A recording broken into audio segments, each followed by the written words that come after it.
Hi, everyone. Welcome to the Khan Academy Homeroom. For those of y'all who are wondering what this is just a forum for all of us to stay together, especially well, it started when schools closed, and obviously it's summer right now, so schools are continuing to be closed. And, we can talk about what might happen in back to school, but to talk about anything, obviously education topics, but anything that's on your mind. And I'm really excited about our guest that we have today. We have a very exciting announcement from Khan Academy. But before I get into that, I will give my standard announcement, remind everyone that we are not for profit, that we only exist because of philanthropic donations from folks like yourself.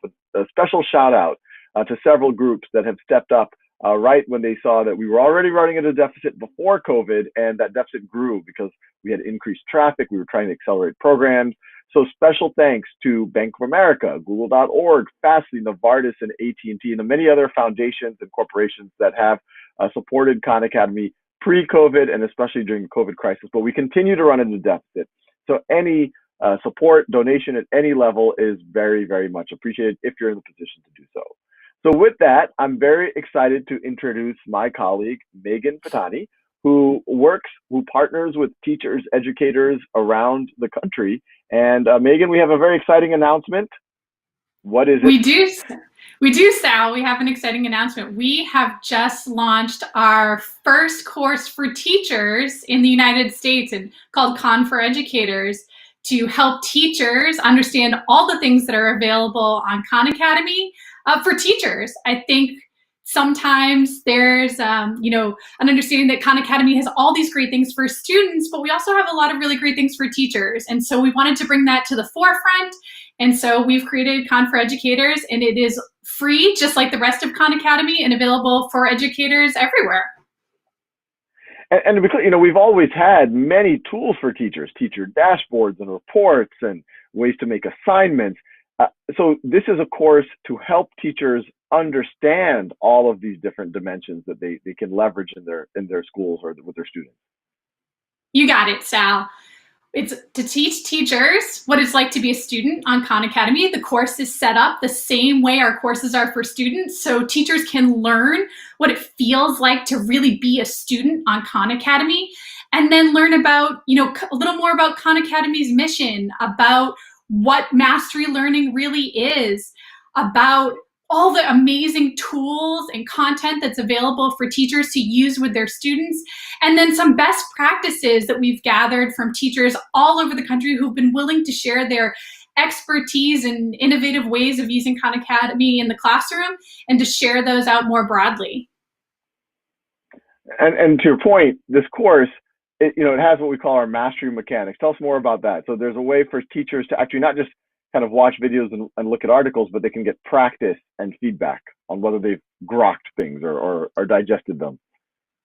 Yes, the same way we encourage students to practice and demonstrate what they've learned, we're encouraging teachers to do the same. And so this course is, founded in our mastery system. And so along with videos and articles, there are exercises and unit tests for teachers to demonstrate their understanding.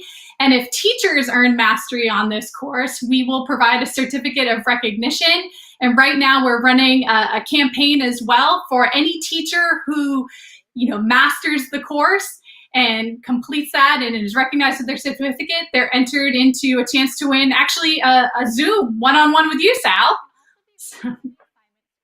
For whatever that's worth. And we can see some of the screenshots. These are screenshots both of our teacher resources, and also we saw a little earlier, and we see Meaghan is definitely one of the notable people in the course itself on how to be able to go through these teacher readiness. And for those who want to use it, it looks like they can go to khan.co/ and all in caps K4. It's down there at the bottom left. Okay, you can see it. I don't have to repeat it, but I'll say it actually. K4EUS. Khan for Educators US is what that stands for. And already we're getting some nice comments and questions from YouTube. Susanna Garcia Dominguez, who's one of our regular, she's almost a kind of part of our team now. She's always has interesting questions and comments, but she wrote, helps teachers understand and organize. Great to have it all in one place. Best resource money can't buy. There you go. We're free. We'd like to believe that we are, it's invaluable, but it's great to hear that. So there's one question, and I know the answer, and you know the answer too, but it's good to answer just because Well, the question is from Facebook, Davida Hayes Hatchet. Will this eliminate the ambassador program? I hope not. I enjoy interactions with my colleagues in this role. Of course not. We are really grateful for our ambassadors, and for those who might be unfamiliar with what the Khan Academy Ambassador Program is. The Khan Academy Ambassador Program invites teachers who are using Khan Academy really consistently and in innovative ways in their classrooms to join with others who are doing similar things, and to share best practices and provide training to their other teammates, and connect directly with the Khan Academy team to share what they're doing, so we can learn more about how we can improve the product, how we can support other teachers. And so absolutely not. The Khan Academy ambassadors are a huge asset to our organization, and definitely a huge asset to me. And I couldn't have built this course without really great input from a whole bunch of ambassadors. Yeah, no, I often say very clearly, if I had to pick between an amazing teacher and amazing technology for my own kids or anyone else's kids, I would pick an amazing teacher every time. Luckily, you don't have to make that trade-off. Ideally, you can create amazing technology in service of amazing teachers. And that also applies when we talk about how do we teach teachers, or how do we help support teachers.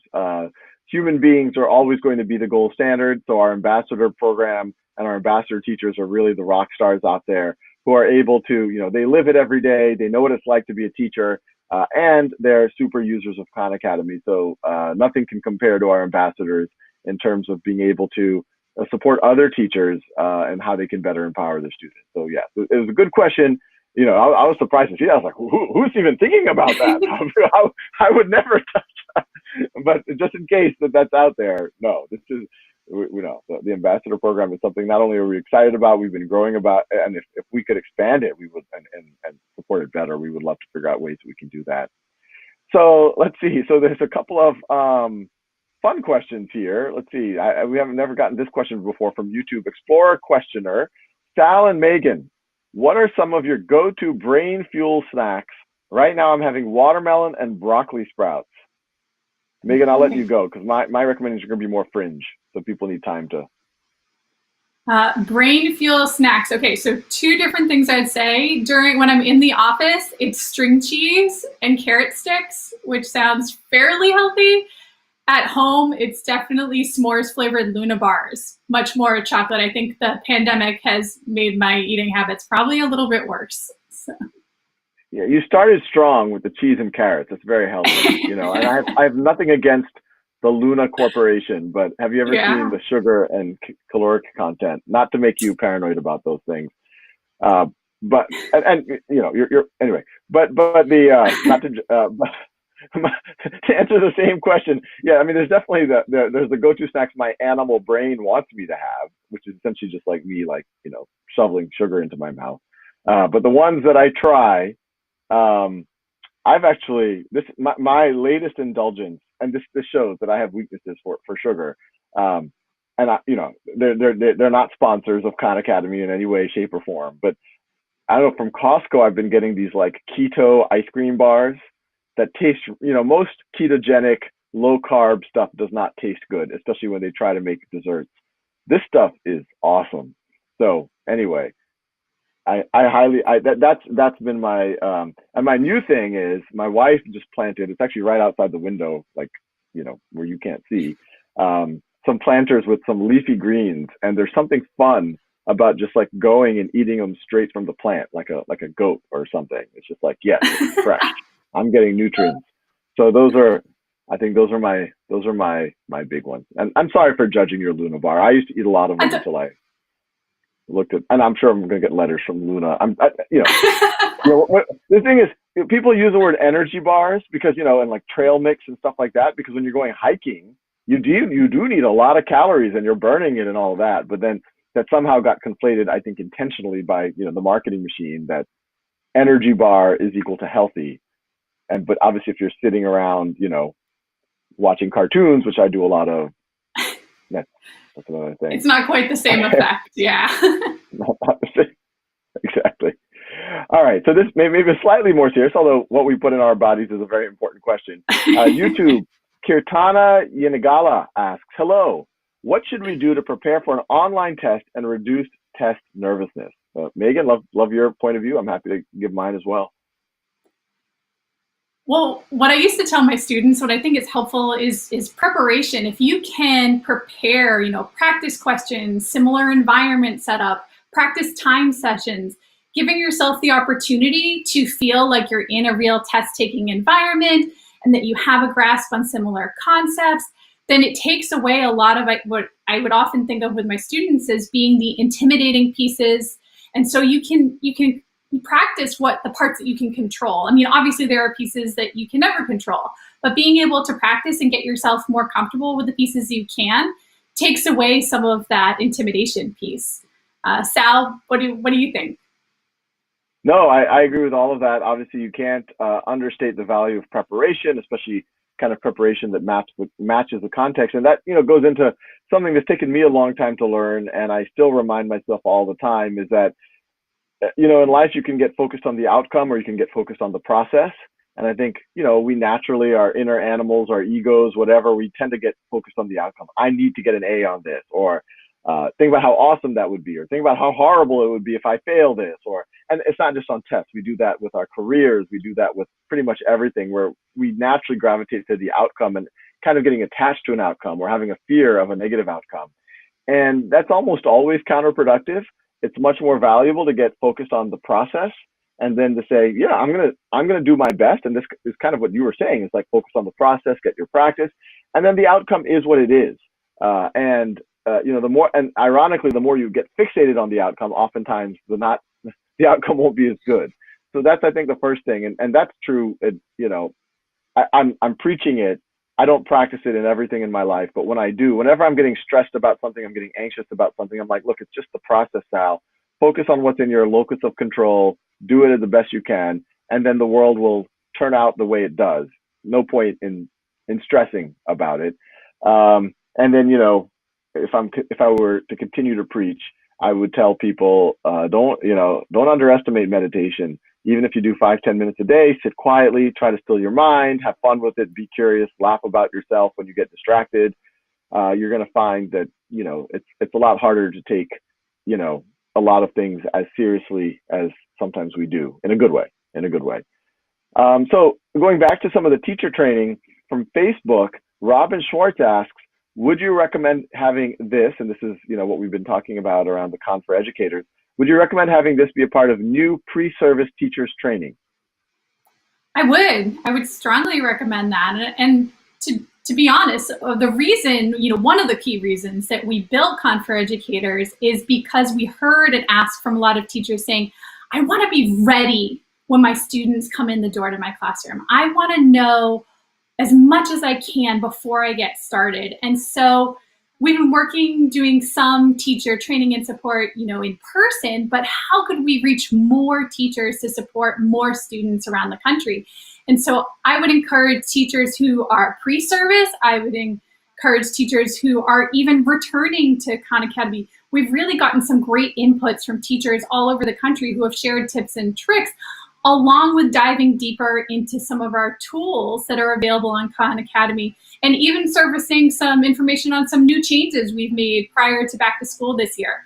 So I would deeply encourage pre-service teachers to engage with the course and feel free to reach out to us with feedback and things that would be helpful for future iterations. Yeah, and from Facebook, Sarah Louise asks, can you give some examples of best practices? I guess, what are some of the things you've seen, Meaghan? You visit a lot of classrooms, a lot of teachers, and obviously you've helped teach this Con for Educators course. What are some of the key headlines, the cliff notes that you think are, when does Khan Academy get used best? Sure. I'd say one thing that is a misconception sometimes is that we have all these tools and you should choose one, and that's it. And I think what's really amazing about Khan Academy is that you can use the course mastery system, set these long-term goals for students to work really on the mastery of skills, but also combine our assignments tool to narrow in on things that are either curricular aligned or adding in from another course, or supporting individual students on skills or individual gaps that might be there. So using both course mastery and assigning a long-term goal, and supporting students through assignment to hit a short-term goal. So you can hit all of your students with the parts they need. And we've got some advice from teachers on how to do that for a whole class or small groups, some advice on doing this in perhaps a remote situation that a lot of our teachers are dealing with right now. But really being able to combine and integrate the tools that are on Khan Academy instead of just looking at them all in isolation. Yeah, yeah. So I have this question. I guess this is one for me. Adnan Abbas Kanchwala asks, Sal, sir, thank you for. Very formal. I'm not used to that. What is the one thing you learned from all your homeroom sessions during this pandemic? I got to say, there's been so much. When I started this, I didn't expect that I would personally enjoy it so much from a learning point of view. I thought it'd just be, it'd be fun conversations. But obviously, I think many of you all saw the conversation with Bill Gates. That was a little bit of an eye opener. We've been reading or hearing a lot on the news back then about COVID and how it was all going to play out. But I think that was a little bit of a wake up call of how serious it was and how long lasting this was going to be. So that was a big thing. I think Melody Hobson, Ray Dalio, several others, just talking about the economic implications and the powers of the Fed and this seeming and continued disconnect that we're seeing between the stock market and what seems to be happening on the ground in people's everyday lives and why that might be happening. There's just been a ton of people from Melody Hobson, Francis Ford Coppola, who talked about their life narrative and how they got to where they go. And that's always the fun thing, because a lot of these people that you read about or you hear about your whole life, no one often asks them just like, how did you end up here? Like, what were you like as a kid? And did you ever think you were gonna, win an Academy Award one day or run a major asset company or whatever else? I think the conversation with Bill Lewis around race and what was happening, I thought was very eye-opening to me. I thought I understood many dimensions of it, but it just added, just a more personal dimension. Especially including that, that whole incident that happened in Central Park with the dog walker and the bird watcher, and kind of how, race was weaponized against the bird watcher. I think the way Bill framed it, I think was very eye-opening to me. I didn't fully appreciate what that dimension before. I think we've done like 60 or 70 of these live streams, so there have been a lot. I think the conversation with Fareed Zakaria was very wide-ranging, a lot there. And a lot of the conversation with our internal team members, obviously with Meaghan now, and then Marta. We learned about her journey, and I learned things about team members that I had known, even though I've worked with them for many years. So anyway, that's the synopsis. I'm really enjoying this because I feel like I'm getting to learn alongside all of y'all. So let's see. So there's from YouTube, Susanna Garcia Dominguez, always asking great questions. Not that we're judging any of your other questions; they're all great. It's like, what's your favorite child? We love them all. Will there be a fall pacing guide for each grade level? Meaghan, do you want to take stab at it? I was going to say, Sal, do you want to share some of your thoughts there first, and then I'll add on? Yes. Simple answer is yes. Well, we're working on it. Where at minimum, there's going to be a pacing guide that if, let's say, sixth grade student, to be able to say, okay, what % mastery should you be at certain milestone points over the course of the year?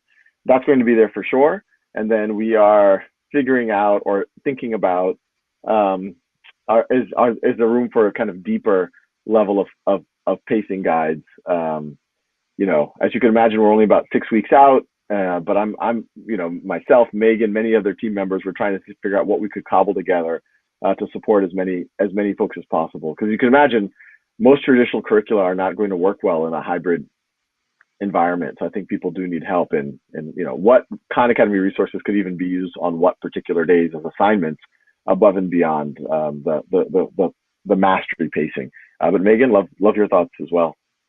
Yeah, I think what you've touched on is a lot of where many of our heads are at right now, and how to best support students and teachers in this really unique environment. And I think one thing that's really helpful that we're working on is those new Get Ready for Grade Level math courses for third grade through pre-calculus. We're working on how to support teachers using that with students and how to help close some of that learning loss that we know is even wider this year. And in Con for Educators and some of this additional work that Sal just mentioned that our colleague Vicki is leading, we're working on how to, provide recommendations on when to transition from, maybe using these Get Ready courses to on grade level material, because we want to help close that learning loss, but we also want to make sure that students are getting the on grade level content we need. And so definitely something our hearts and minds are on right now is providing the best resources and recommendations we can. Yep. And there's a comment from YouTube. Explorer Questioner says, May the 4th is Teachers Day in the US and September 5th in India. Just in case you'd like to prepare to spoil your favorite teacher with gifts and appreciation. One of our team members says, yes, it's on our calendar. And I'll just add, hopefully every day is Teachers Appreciation Day. But yeah, it would be good if on May the 4th in the US and September 5th in India. And I'm sure, and if your country does not have a Teachers Appreciation Day, hopefully it's every day, but maybe you want to pick a day out as well. Hopefully, yeah, spoil your teachers. They deserve it. Absolutely. So let's see. So Elena Goyle from YouTube is asking, how long would you recommend us to study in a day? So this sounds like a little more of a, Elena's working independently on Khan Academy. I would say if it's in the summer, well, if you're talking about Khan Academy, let's say math, I think if you're able to put in over the summer, 30 to 45 minutes a day, that's great. You're going to, use the Get Ready for Grade Level courses that Meaghan was talking about. If you're already, if you take the Get Ready for Grade Level course challenge and you get a 80 or 90%, then just go straight to grade level. And if you do that 30 to 45 minutes a day, working at your own time and pace, I am confident that you are going to feel very good the next school year, and you can just keep on going. If you're talking about studying across all of your subjects, I care more about that you always get to engage in healthy things on top of your studying. Studying can be healthy as well, but make sure you have time to eat properly, have time with your family, relax, sleep, and it's when studying gets in the way of those things that you have a problem. And usually that happens if there's kind of a binge studying going on where you procrastinate a long time, and then for 2 or 3 days you have to the food, the sleep, the time with family, the relaxation goes away and you just study. That's less healthy. Now, we've all been there, we've all done it, but it's healthier to pace yourself out. I don't know, Meaghan, anything to add to that? It sounds like you nailed it there, Sal. I would say again, right, just what you're saying. Make sure everything in moderation, right? Yeah. No, that's absolutely. And look, I will speak very honestly as someone who has trouble with moderation. I mean, even these keto bars from Costco, I'm going through them pretty intensely. But yeah, everyone who knows me in my life will tell you I have a moderation problem. Even when I can sometimes even be extreme about trying to be moderate. But anyway, that's a whole other issue. I don't want to make this a therapy session for me. So let's see. There's so Ashish Joshi, please develop something for kids to gain knowledge on coding in Khan Academy Kids app. Great idea. It's not on the roadmap right now, but it's a great idea. But I recommend for the very young kids, check out Scratch. They're our close friends. They have great stuff for younger kids. And then our Khan Academy coding, I think once students are about 3rd or 4th grade, you can start to engage in it. And it's kind of syntactic programming, which is kind of the type of programming that programmers do. So let's see. Nikhil Govender. Hi, Sal and Meaghan. How do you think the curriculum will change in the future? Meaghan, and maybe I'll narrow it. How do you think it's going to change for this coming school year? Because that's what, I don't think a lot of folks have had a chance to even think about that.